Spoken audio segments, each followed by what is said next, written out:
Hi hello ನಮಸ್ಕಾರ ಸ್ನೇಹಿತರೆ. ಕೀರ್ತಿ ಬಂದು ಆರತಿ ಬೆಳಗಿದ್ರೆ ಕೀರ್ತಿಯಿಂದಾನೇ ಲಕ್ಷ್ಮಿ ಎಂಟ್ರಿ ಕೊಡ್ತಾಳ. ಈ ಕಡೆ ಲಕ್ಷ್ಮಿ ಇಸ್ ಬ್ಯಾಕ್ ಅಂತಾನೆ ಹೇಳ್ಬೋದು. ಬಟ್ ಕಾವೇರಿ ಮನೆಯಿಂದ ಔಟ್. ಓ ಮೈ ಗಾಡ್, ಏನಾಗ್ತದೆ? ಮನೆಗೆ ಬಂದ ಕೀರ್ತಿ ಎಲ್ಲರೂ ಬೇಕ್ ಶಾಕ್. ಏನಾಯಿತು, ಏನು ಕತೆ, ಇದು ಎಲ್ಲವನ್ನ ಕೂಡ ತಿಳ್ಕೊಬೇಕು ಅಂದರೆ ಈಗಲೇ ನಮ್ಮ ಈ ಚಾನಲ್ನ ಸಬ್ಸ್ಕ್ರೈಬ್ ಮಾಡಿ ಹಾಗೆ ಒಂದು ವಿಡಿಯೋವನ್ನು ಪೂರ್ತಿಯಾಗಿ ನೋಡಿ. ಇಲ್ಲಿ ವೈಷ್ಣವ್ ಲಕ್ಷ್ಮಿ ಸತ್ತೋಗಿದ್ದಾಳೆ ಅಂತ ಮನೇಲಿ ಎಲ್ಲರೂ ಅಂತ ಹೇಳ್ತಿದ್ದಾರೆ. ಬಿಕಾಸ್ ಲಕ್ಷ್ಮಿ ಸಿಗಲಿಲ್ಲ, ರಾವಣದ ಜೊತೆ ಲಕ್ಷ್ಮಿ ಕೂಡ ಸತ್ತು ಹೋಗ್ಬಿಟ್ಲು. ಮನೆಯವರೆಲ್ಲರೂ ಕೂಡ ಆಖ್ಯ ತಿಥಿ ಮಾಡಬೇಕು, ಕಾರ್ಯಗಳು ಮಾಡಬೇಕು ಅನ್ಕೋತಿದ್ದಾರೆ. ಬಟ್ ವೈಷ್ಣವ್ ಅಡ್ಡ ಬರ್ತಿದ್ದಾನೆ. ಅಡ್ಡ ಬರೋದಷ್ಟು ಎಲ್ಲ ಸಾವಿನ ಮನೆಯಲ್ಲಿ ಪೂಜೆ ಮಾಡಿ ದೀಪ ಬೆಳ್ಕೋತಿದ್ದಾನೆ. ಈ ಕಡೆ ದೀಪ ಬೆಳ್ಕೋದ್ರ ಜೊತೆಗೆ ಮುತ್ತೈದೆಯರನ್ನ ಕರ್ಕೊಂಡು ಬಂದು ಪೂಜೆ ಕರ್ಕೊಂಡು ಬಂದಿದ್ದಾನೆ. ಯಾಕಂದರೆ ಅಜ್ಜಿ ಹೇಳಿದ್ರು ಪೂಜೆ ದಿನ ಮುತ್ತೈದೆಯರು ಬರಬೇಕು ಅಂತ.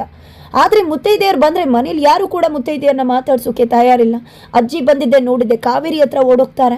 ಈ ಕಡೆ ವೈಷ್ಣವೇ ಮಾತಾಡ್ತಿದ್ದಾನೆ. ಏನಿದು ವೈಷ್ಣವ್, ಪೂಜೆ ಕರೆದಿದ್ದು ನೀನೇ, ಎಲ್ಲನೂ ಕೂಡ ನೀನೇ ಮಾಡ್ತಿದ್ಯಲ್ಲ. ಮುತ್ತೈದೆಯವ್ರು ಬಂದಾಗ ಮನೆಯವ್ರು ಮಾತಾಡಿಸ್ಬೇಕಲ್ವ, ಯಾರೂ ಕೂಡ ಬಂದು ಮಾತಾಡಿಸ್ತಾನೆ ಇಲ್ವಲ್ಲ. ಅಜ್ಜಿ ಕೂಡ ತಿರುಗಿ ನೋಡದೆ ಹೋಗ್ಬಿಟ್ರು. ಅಜ್ಜಿ ಎಂದು ಕೂಡ ಎಷ್ಟು ಚಂದ ಮಾತಾಡ್ತಿದ್ರು ಅಂತ ಮುತ್ತೈದೆಯರು ಹೇಳ್ತಿದ್ರೆ, ಈ ಕಡೆ ವೈಷ್ಣವ್ ದಯವಿಟ್ಟು ಕ್ಷಮಿಸ್ಬಿಡಿ, ನಾನು ನಿಮ್ಮನ್ನು ಕರೆದಿದ್ದು ಅಂದಮೇಲೆ ನಾನೇ ನಿಮ್ಮ ಜೊತೆ ಮಾತನಾಡ್ತಿದ್ದೇನಲ್ವಾ, ಜೊತೆಗೆ ಅವರು ಎಲ್ಲ ಏನೋ ಬ್ಯುಸಿ ಇದ್ದಾರೆ, ಮಾತನಾಡ್ತಾರೆ ಅಂತ ವೈಷ್ಣವ್ ಹೇಳ್ತಾನೆ. ಹೌದಪ್ಪ, ನೀನು ಹೆಂಡತಿಯಲ್ಲಿ ಅಂದಾಗ ಬಂದ್ಬಿಡ್ತಾರೆ ಪೂಜೆ ಟೈಮ್ಗೆ ಅಂತ ವೈಷ್ಣವ್ ಹೇಳ್ತಾನೆ. ಆದರೂ ಕೂಡ ಅಪ್ಪ ಈ ರೀತಿ ಯಾರು ಕೂಡ ಬಂದು ಮಾತಾಡ್ದಿರೋದು ಯಾಕೋ ಚೆನ್ನಾಗಿ ಕಾಣಿಸ್ತಾ ಇಲ್ಲ ಅಂತ ಮುತ್ತೈದೆಯರು ಹೇಳ್ತಾರೆ. ಪಾಪ ಅಜ್ಜಿ ಏನು ಮಾಡ್ತಾರೆ, ಸಾವಿನ ಮನೆ ಮೊಮ್ಮಗ ಮಾಡ್ತಿರೋದೇ ತಪ್ಪು ಕೆಲಸ. ಈ ಕಡೆ ಹೋಗ್ಬಿಟ್ಟಿದ್ದಾರೆ ಕಾವೇರಿ ಹತ್ರ, ಮಗನ ಬಂದು ಬುದ್ಧಿ ಹೇಳಿ ಅರ್ಥ ಮಾಡಿಸು, ಮುತ್ತೈದೆಯರು ಪೂಜೆ ಮಾಡುವುದಕ್ಕೆ ಬಂದಿದ್ದಾರೆ ಅಂತ. ಅಲ್ಲಿ ಕಾವೇರಿಯವ್ರು ನೋಡಿದೆ ಲಕ್ಷ್ಮಿ ಸಾವನ್ನ ಸಂಭ್ರಮಿಸ್ತಾ ರೆಡಿ ಆಗಿದ್ದಾರೆ. ಅದನ್ನು ನೋಡಿದೆ ಅಜ್ಜಿ ಕಿಚ್ಚತ್ತಿದೆ, ಕೆನ್ನೆಗೊಂದು 4 ಬಾರಿಸ್ತಾರೆ. ಆದರೆ ಕಾವೇರಿ ನಾಟಕ ಏನು ಸ್ಪಾಂಟೇನಿಯಸ್ ಆಗಿ ಬರುತ್ತೆ. ಆಲ್ರೆಡಿ ಇಷ್ಟು ಬಂದ ಸೀರೆ ತಂದುಕೊಟ್ಟ, ರೆಡಿ ಆಗು ಅಂದ, ನನ್ನ ಮಗನಿಗೋಸ್ಕರ ನಾನು ಏನು ಬೇಕಿದ್ರು ಮಾಡ್ತೀನಿ, ನನ್ನ ಪುಟ್ಟ ಹುಚ್ಚ ಆಗಿಬಿಡ್ತಾನೆ, ಒಂದು ಸಮಾಧಾನ ಬೇಕು ನನಗೆ, ಸಾವಿನ ಮನೇಲೂ ಕೂಡ ನಾನು ರೆಡಿ ಆಗ್ತೀನಿ ಅಂತ ಹೇಳ್ತಾರೆ ಕಾವೇರಿ. ಜೊತೆಗೆ ಅಮ್ಮನ ಹತ್ರ ಬಂದು ರಿಕ್ವೆಸ್ಟ್ ಮಾಡ್ಕೋತಾರೆ, ನೋಡಮ್ಮ ನನ್ನ ಮಾತನ್ನು ಕೇಳ್ತಾ ಇಲ್ಲ ನನ್ನ ಮಗ, ನೀನು ಹೇಳು ಅರ್ಥ ಮಾಡ್ಕೋತಾನೆ ಅಂತ. ಸರಿ ಅಂತ ಅಂದ್ಕೊಂಡು ಅಜ್ಜಿನೇ ಬರ್ತಾರೆ. ಮುತ್ತೈದೆಯರ ಮುಂದೆ ಕೈ ಮುಗ್ದು ಕೇಳ್ಕೊತಾರೆ, ದಯವಿಟ್ಟು ನಮ್ಮನ್ನು ಕ್ಷಮಿಸ್ಬಿಡಿ, ಇಲ್ಲಿ ಯಾವುದೇ ಪೂಜೆ ಆಗ್ತಿಲ್ಲ, ದಯವಿಟ್ಟು ಇಲ್ಲಿಂದ ಹೊರಟು ಬಿಡಿ, ನಿಮ್ಮನ್ನು ನನ್ನ ಮೊಮ್ಮಗ ಕರ್ಕೊಂಡು ಬಂದಿದ್ದಕ್ಕೆ ಕ್ಷಮೆ ಇರಲಿ ಅಂತ. ಕಾವೇರಿ ಕೂಡ ಬರ್ತಾರೆ. ಈ ಕಡೆ ಏನು ಮಾತಾಡ್ತಿದ್ರ ಅಜ್ಜಿ, ನಿಮ್ಮ ಮಗ ನೋಡಿದ್ರೆ ಪೂಜೆ ಇದೆ ಅಂತಾರೆ, ನೀವು ನೋಡಿದ್ರೆ ಇಲ್ಲ ಅಂತೀರ, ನಾವೆಲ್ಲ ಮುತ್ತೈದೆಯರು ಬಂದಿದ್ದೀವಿ, ಎಲ್ಲ ಕೆಲಸ ಎಲ್ಲನೂ ಕೂಡ ಬಿಟ್ಟು ಇವಾಗ ನೋಡಿದ್ರೆ ಪೂಜೆನೇ ಇಲ್ಲ ಅಂತೀರಲ್ಲ ಅಂತ ಹೇಳ್ತಿದ್ರೆ, ಹೇಗಮ್ಮ ಪೂಜೆ ಮಾಡೋಕ್ಕಾಗತ್ತೆ, ಇದು ಸಾವಿನ ಮನೆ ಅಂತ ಹೇಳ್ತಾರೆ. ಏನು ಸಾವಿನ ಮನೆನಾ ಅಂತ ಬಾಯಿ ಮೇಲೆ ಬೆರಳಿಟ್ಕೋತಾರೆ. ಹತ್ರದ ಸಾವು, ದೂರದ ಸಾವು, ಮನೆ ಸಾವು ಅಂದಾಗ ಮನೇಲಿ ಸತ್ತಿರೋದಮ್ಮ. ಮನೇಲಿ ಸತ್ತಿರೋದ ಯಾರು ಎಂತು ಅಂತ ಕೇಳಿದಾಗ, ನಮ್ಮ ಮನೆ ಸೊಸೆ, ನಮ್ಮ ವೈಷ್ಣವಿ ಹೆಂಡತಿ ಲಕ್ಷ್ಮಿ ನೆನ್ನೆ ಅಪಘಾತದಲ್ಲಿ ಸತ್ತೋಗ್ಬಿಟ್ಲಮ್ಮ ಅಂತ ಹೇಳ್ತಾರೆ ಅಜ್ಜಿ.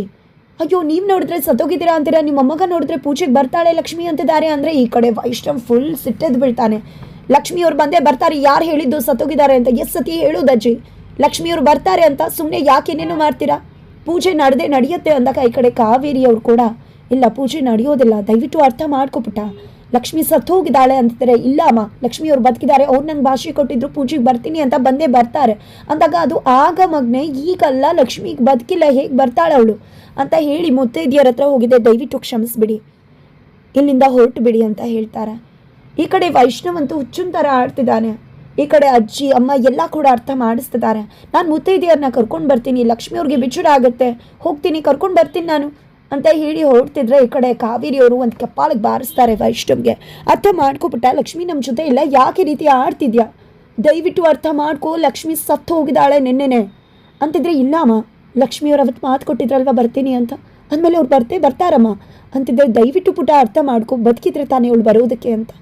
ವೈಷ್ಣವ್ ಕುಸ್ತು ಹೋಗಿ ಸೋಫಾ ಮೇಲೆ ಕುತ್ಕೊಂಡ್ಬಿಡ್ತಾನೆ. ಕಾವೇರಿಯವರು ಅಲ್ಲಿ ಹೋಗಿದ್ದೆ ಸಮಾಧಾನ ಮಾಡ್ತಿದ್ದಾರೆ. ಅಜ್ಜಿ ಕೃಷ್ಣಕಾಂತಿ ಎಲ್ಲರೂ ಕೂಡ ಇದ್ದಾರೆ. ಈ ಕಡೆ ದಯವಿಟ್ಟು ಅರ್ಥ ಮಾಡ್ಕೊಬಿಟ್ಟ, ನಿಮ್ಮಿಬ್ರು ಜೋಡಿ ಮಾಡಿದ್ದೆ ನಾನೇ ಹೇಳ್ತಿದ್ದೀನಿ ಲಕ್ಷ್ಮಿ ಸತ್ತು ಹೋಗಿದ್ದಾಳೆ ಅಂತ ಅರ್ಥ ಮಾಡ್ಕೊ. ನೀನು ಲೈಫಲ್ಲಿ ಇನ್ನು ಮುಂದೆ ಯಾವುದೇ ಕಾರಣಕ್ಕೂ ಲಕ್ಷ್ಮಿ ಇಲ್ಲ ಕಂದ, ಲಕ್ಷ್ಮಿನ ಮರ್ತು ಬಿಡಬೇಕು ನೀನು, ಇನ್ನು ಮುಂದೆ ಯಾವುದೇ ಕಾರಣಕ್ಕೂ ಕೂಡ ಲಕ್ಷ್ಮಿ ನಿನ್ನ ಲೈಫಲ್ಲಿ ಬರೋದಿಲ್ಲ, ದಯವಿಟ್ಟು ಅರ್ಥ ಮಾಡ್ಕೊಬಿಟ್ಟ.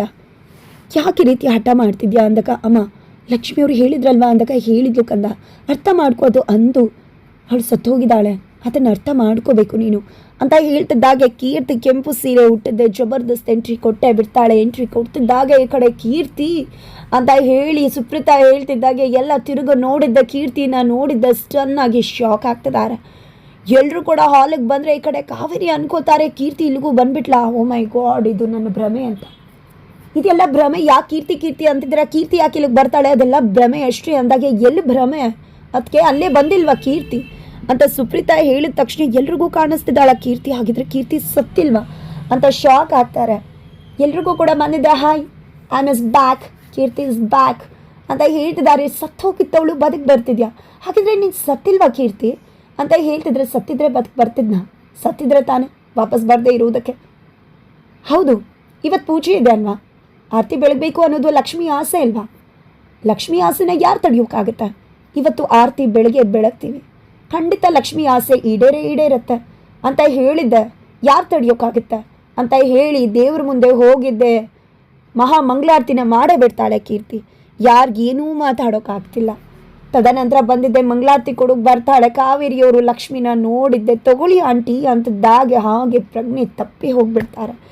ಕುಸ್ತು ಹೋಗಿದ್ದಲ್ಲ ಕಾವೇರಿನ ಸೋಫಾ ಮೇಲೆ ಹೋಗಿ ಮಲಗಿಸಿ ಎಚ್ಚರ ಮಾಡಿದ್ರೆ ಈ ಕಡೆ ಕಾವೇರಿ ನೋಡಿ ನಾನೇ ಇವಳನ್ನ ಬಿಟ್ಟದಿನ್ನ ತಳ್ಳಲ್ಲಪ್ಪ ಹೇಗಪ್ಪ ಬದುಕು ಬಂದು ಅನ್ಕೋತಿದ್ದಾರೆ.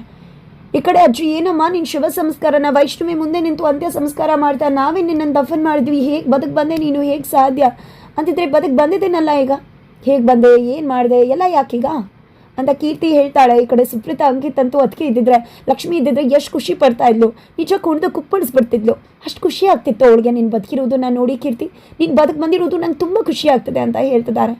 ವೈಷ್ಣವ್ ನೋಡು ಲಕ್ಷ್ಮಿ ಕೀರ್ತಿ ಸಾವುಗೋಸ್ಕರ ಎಷ್ಟು ನ್ಯಾಯ ಕೊಡಿಸ್ಬೇಕು ಅಂದ್ಕೊಂಡು ಆದರೆ ಕೀರ್ತಿ ಸತ್ತೇ ಇಲ್ಲ ಇವತ್ತು ಅಂತ ಹೇಳ್ತಿದ್ರೆ ವೈಷ್ಣವ್ಗೆ ಖುಷಿನೇ ಆಗ್ತಿಲ್ಲಪ್ಪ. ನಿಜ ಲಕ್ಷ್ಮಿ ಇಲ್ಲ, ಖುಷಿ ಆಗೋದಿಲ್ಲ, ಸಂಭ್ರಮಿಸೋಕ್ಕಾಗದೇ ಇರಬಹುದು, ಆದರೆ ಕೀರ್ತಿ ಬದುಕು ಬಂದಿದ್ದಿಲ್ಲಲ್ಲ ಅಂತ ಅನ್ನಿಸ್ಬೇಕಿತ್ತಲ್ವ.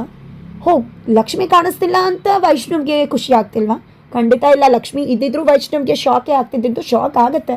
ಬಟ್ ವೈಷ್ಣವಲ್ಲಿ ಕಾಣಿಸ್ತಿರೋದು ಕೀರ್ತಿ ಯಾಕೆ ಬದುಕು ಬಂದ್ಲು ಅನ್ನೋದು, ಇದು ಸ್ವಲ್ಪ ಕೂಡ ಸಮಂಜಸವಾಗಿಲ್ಲ, ಕತೆ ಸರಿಯಾಗಿ ತೋರಿಸಿಲ್ಲ. ವೈಷ್ಣವ್ಗೆ ಕೀರ್ತಿ ನನ್ನ ಫ್ರೆಂಡ್ ವಾಪಸ್ ಬಂದ್ಲು ಅನ್ನೋ ಒಂದು ಖುಷಿ ಆಗಬೇಕಿತ್ತು, ಬಟ್ ಅವನಿಗೆ ನಿರಾಸೆ ಆಗ್ತಿದೆ. ಸತ್ತಿ ಹೋಗ್ಬಿಟ್ಟಿದ್ಲು, ಯಾಕೆ ಬದುಕು ಬಂದುಬಿಟ್ಲು ಅಂತ, ಹೇಗೆ ಕಾವೇರಿಗೆ ಬದುಕು ಬಂದ್ಬಿಟ್ಟು ನನ್ನ ಕುತ್ತಿಗೆಗೆ ಬಂದ್ಲು ಅಂತ ಅನ್ನಿಸ್ತಾ ಇದೆಯೋ ಹಾಗೆ ವೈಷ್ಣವ್ಗೂ ಕೂಡ ಯಾಕೆ ಬದುಕು ಬಂದ್ಲು ಅಂತಾನೆ ಅನ್ನಿಸ್ತಿರೋದು ಇವತ್ತಿನ ಎಪಿಸೋಡ್ ನೋಡಿದ್ರೆ. ತದನಂತರ ಇದೆಲ್ಲ ಆಗತ್ತೆ. ನಂತರ ಈ ಕಡೆ ಕೃಷ್ಣಕಾಂತ್ ಒಂದು ಪಾಯಿಂಟ್ ಹಾಕ್ತಾರೆ, ಸೂಪರ್ ಪಾಯಿಂಟ್ನ. ಹೌದು ಲಕ್ಷ್ಮಿಗೆ ಆರತಿ ಬೆಳಗು ಆಸೆ ಇತ್ತು ಅನ್ನೋದು ನಿನಗೆ ಗೊತ್ತಿತ್ತು ಅಂತ, ಅದೆಲ್ಲ ಯಾಕೆ ಅಂಕಲ್ ಈಗ ಅಂತ ಕೆಮ್ತಾಳೆ. ಒಂದು ಕೆಮ್ಮೆ ಹೇಳುತ್ತೆ, ಇಲ್ಲಿ ಮಹಾನ್ ಪ್ಲ್ಯಾನ್ನೇ ರಚನೆ ಆಗಿದೆ ಕೀರ್ತಿ ಲಕ್ಷ್ಮಿ ಸುಪ್ರೀತಾ ಸೇರಿಕೊಂಡು ಅಂತ. ಒಟ್ಟಿನಲ್ಲಿ ಕೀರ್ತಿ ಲಕ್ಷ್ಮಿ ಇಬ್ಬರು ಕೂಡ ಒಂದಾಗಿದ್ದಾರೆ, ಇಬ್ಬರು ಪ್ಲ್ಯಾನ್ ಮಾಡಿಕೊಂಡೆ ಎಂಟ್ರಿ ಕೊಟ್ಟಿರೋದು ಅಂತ ಗೊತ್ತಾಗುತ್ತೆ. ಈ ಕಡೆ ಕೀರ್ತಿ ನಾನು ಎಲ್ಲಿದೆ ಏನಿದೆ ಎಲ್ಲ ಯಾಕೆ, ಇವತ್ತು ನಾನು ಯಾಕೆ ಬಂದಿದ್ದೀನಿ ಅನ್ನೋದು ಗೊತ್ತಾಗಬೇಕಲ್ವಾ, ಅದು ತಾನೇ ಮುಖ್ಯ ಆಂಟಿ, ನಾನು ಯಾಕೆ ಬಂದಿದ್ದೀನಿ ಅಂತ ಅಂತ ಹೇಳ್ತಾರೆ.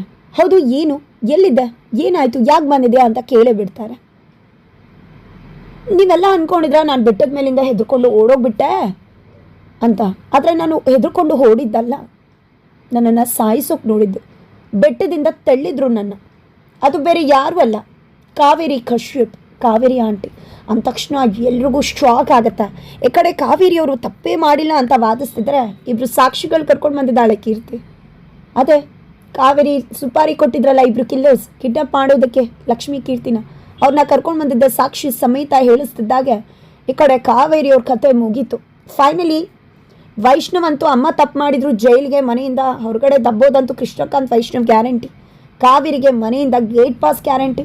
ಹಾಗಿದ್ರೆ ಮನೆಯಿಂದ ಗೇಟ್ ಪಾಸ್ ಸಿಗತ್ತಾ, ಅಥವಾ ಇಲ್ಲೂ ಒಂದು ಮಹಾ ಟ್ವಿಸ್ಟ್ ಸಿಗತ್ತಾ, ಕೀರ್ತಿ ಬಂದಿರೋದೇ ಕಾವೇರಿ ಕನಸಾಗ್ಬಿಡತ್ತಾ, ಗೊಂಬೆ ಆಡಿಸೋರು ಹೇಳ್ದಾಗೆ ಮನೆಯಿಂದ ದಬ್ಬೋ ರೀತಿಯೆಲ್ಲ ಕಾವೇರಿ ಕನಸ್ಕೊಂಡ್ಬಿಡ್ತಾರ. ಹಾಗಿದ್ರೆ ನಿಜವಾಗ್ಲೂ ನಡೆಯೋದೇನು, ಲಕ್ಷ್ಮಿ ಎಂಟ್ರಿ ಆಗತ್ತಾ, ಲಕ್ಷ್ಮಿ ಇಸ್ ಬ್ಯಾಕ್ ಅಂತ ಹೇಳ್ಬೋದಾ, ಲಕ್ಷ್ಮಿ ಬರೋದ್ರ ಜೊತೆಗೆ ಕಾವೇರಿಯ ಅಂತ್ಯ ಕಾಣೋ ಕಾಲ ಹತ್ರ ಸುಳಿಯತ್ತಾ, ಲಕ್ಷ್ಮಿ ಜೊತೆ ಕೀರ್ತಿನೂ ಕೂಡ ಎಂಟ್ರಿ ಕೊಡ್ತಾಳೆ, ಅಥವಾ ಕೀರ್ತಿ ಬಂದಿದ್ದಾಗಿದೆ ಈಗ ಕೀರ್ತಿ ಹಿಂದೆ ಲಕ್ಷ್ಮಿ ಬರ್ತಾಳೆ. ಏನಿದು ಕಾವೇರಿಯ ಅಲ್ಟಿಮೇಟ್ ಮಹಾ ಪ್ಲ್ಯಾನ್ಗೆ ಸೆಡ್ ಹೊಡೆಯೋ ಒಂದು ಮಹಾ ಪ್ಲ್ಯಾನನ್ನು ರಚಿಸೇ ಬಿಟ್ಟಿದ್ದಾಳ ಕೀರ್ತಿ ಲಕ್ಷ್ಮಿ. ಏನು ಕತೆ ಏನು ಇದು ಎಲ್ಲವನ್ನ ಕೂಡ ತಿಳ್ಕೊಬೇಕು ಅಂದರೆ ಮುಂದಿನ ವೀಡಿಯೋಗೆ ವೇಟ್ ಮಾಡಿ.